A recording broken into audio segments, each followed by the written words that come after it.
This video intended for educational purposes only.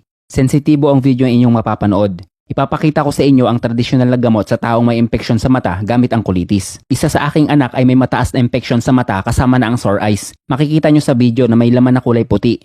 Impeksyon ito dulot ng maruming hangin, minsan naman nahahawakan ng germs at naipapahid sa mata, sinabayan pa ng sore eyes. Kumuha lang ako ng kaunting dahon ng colitis. Mag-sterilize po kayo maigi ng mga gagamitin nyo sa inyong kamay. Mas maganda kung ibababad nyo sa loob ng 5 minuto sa maligamgam na tubig ang inyong kamay. At linising mabuti ang dahon ng colitis. Tignang mabuti kung walang sumamang insekto bago ito durugin at ipiga sa mata. Ipapatak nyo lang ang katas ng colitis sa mata na na-impeksyon. Magaling ang colitis sa mga impeksyon. Maganda din ipatak sa sugat at mga sakit sa balat.